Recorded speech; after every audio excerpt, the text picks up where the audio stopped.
Hello, ഇതാണ് Kannancheri Ganapathi temple 2024 ഉത്സവം. എന്നെ കൊണ്ട് പറ്റുന്ന രീതിയിൽ അത്യാവശ്യം ക്ലിപ്പൊക്കെ എടുത്തിട്ടാണ് ഞാൻ ഈ വീഡിയോ അപ്ലോഡ് ചെയ്യുന്നത്. 4 ദിവസത്തെ പരിപാടി ഞാൻ ഒറ്റ വീഡിയോയിലായിട്ട് കാണിച്ചു തരാൻ വിചാരിച്ചു.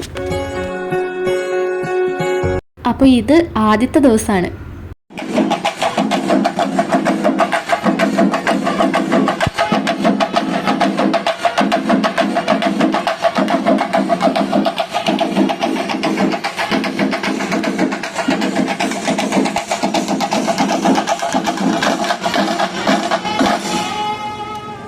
എല്ലാ തവണയും ഒരു അടിപൊളി ഉത്സവം തന്നെയാണ് കണ്ണഞ്ചേരി ഗണപതി ടെമ്പിൾ നടത്താറ്. ഈ വരുന്ന ആനേനെ കണ്ടോ? ഈ ആനന്റെ പേരാണ് പുതുപ്പള്ളി കേശവൻ. എനിക്ക് ആനയെ കുറിച്ച് വലിയ അറിവൊന്നുമില്ല, പക്ഷെ എൻ്റെ കൂടെ നിൽക്കുന്ന ആൾക്ക് വലിയ അറിവാണ്. അതുകൊണ്ട് തന്നെയാണ് എനിക്ക് ഇതിന്റെ പേര് പറയാൻ പറ്റിയത്. പണ്ട് കാലങ്ങളിൽ ഇത് 2 ദിവസത്തെ പരിപാടിയായിരുന്നു. ഇപ്പം അത് മാറിയിട്ട് 4 ദിവസമായിട്ട് മാറിയിട്ടുണ്ട്. എന്തുകൊണ്ടാണ് ഈ 4 ദിവസത്തേക്ക് ആക്കിയെന്നറിയോ? ഇവിടെ 4 വരവ് വരാനുണ്ട്. 4 ദേശക്കാരുടെയാണ് 4 വരവെന്ന് പറയുന്നത്.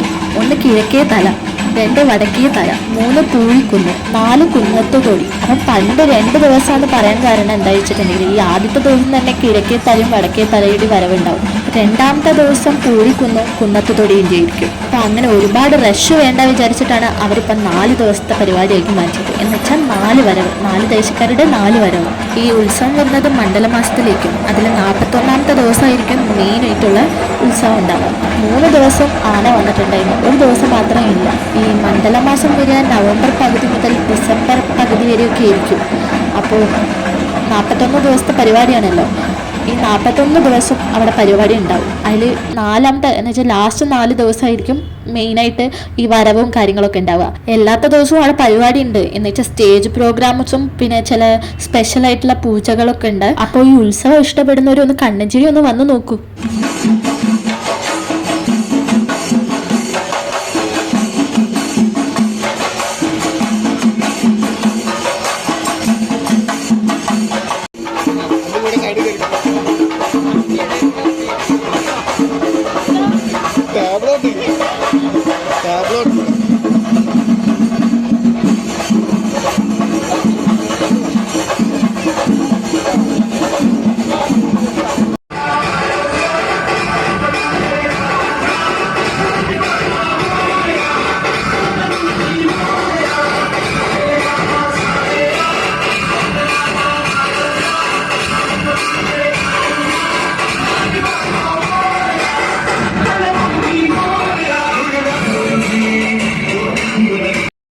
ഇപ്പം ഞാൻ കാണിച്ചത് 2 ദിവസത്തെ വരവാണ്. ഇനി നമുക്ക് 3ാമത്തെ ദിവസത്തെ വരവും കൂടി കാണാം.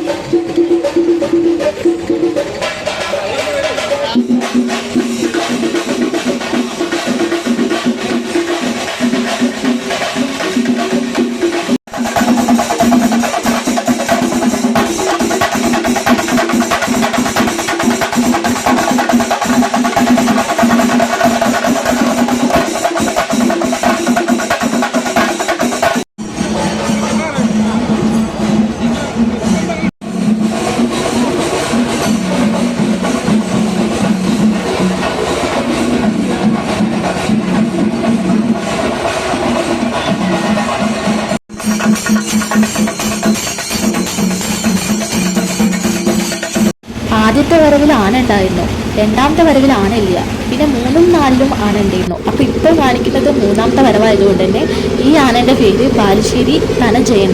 ഞാൻ പറഞ്ഞല്ലോ എനിക്ക് ഈ ആനയുടെ കാര്യത്തിൽ അത്ര വലിയ അറിവൊന്നുമില്ല. അപ്പം ഞാൻ മനസ്സിലാക്കിയത് വെച്ചിട്ടാണ് ഞാൻ ഈ പറയുന്ന പേരൊക്കെ.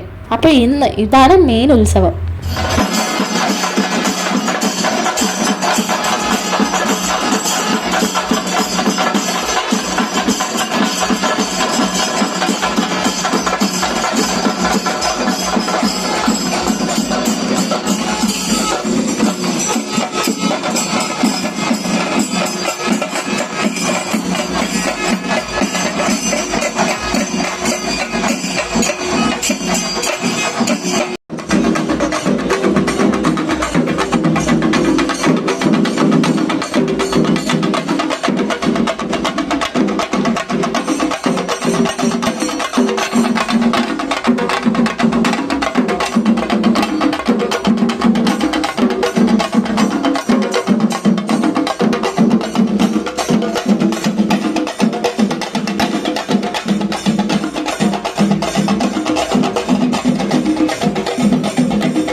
കണ്ണഞ്ചേരി ഉത്സവം കാണാൻ വേണ്ടിയിട്ട് പല സ്ഥലത്തു നിന്നും ആൾക്കാർ വരാറുണ്ട്. ഒരു ഗംഭീരമായിട്ടുള്ള ഒരു ഉത്സവമാണത്.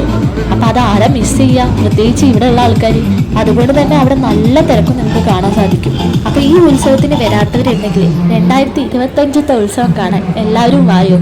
ഇതേ പോകുന്ന കണ്ടോ നമ്മുടെ ശിവനും പാർവതിയും, അതും കുട്ടി ശിവനും കുട്ടി പാർവതിയും. നല്ല രസമില്ലേ ഇതൊക്കെ കാണാൻ. അതിന് തൊട്ടു ബാക്കിൽ ഒരു ആനയും കാണാം. ആ ആനയാണ് നന്ദിലത്തെ ഗോപാലകൃഷ്ണൻ. അപ്പൊ ഈ ഉത്സവത്തിന് ഞാൻ പറഞ്ഞല്ലോ, എന്നെ കൊണ്ട് പറ്റുന്ന പോലെ ഞാൻ വീഡിയോ എടുത്തത്. അപ്പൊ കുറേ ക്ലിപ്പ് മിസ്സായിട്ടുണ്ട്, കാരണം ഞാനും അതിൽ ലയിച്ചു പോയി, അതുകൊണ്ട് എടുക്കാൻ പറ്റിയിട്ടില്ല. ചിലതൊക്കെ ഞാൻ ഇതിൽ ആഡ് ചെയ്തിട്ടുണ്ട്. അപ്പൊ 2025 ഉത്സവം ഇതിനെക്കാട്ടി നമുക്ക് കളറാക്കാം അല്ലേ. അപ്പൊ ഇനി ചെറിയൊരു പ്രോഗ്രാമിന് ചെറിയ ക്ലിപ്പും കൂടി ആഡ് ചെയ്തിട്ട് ഇത് വൈൻഡപ്പ് ചെയ്യാം.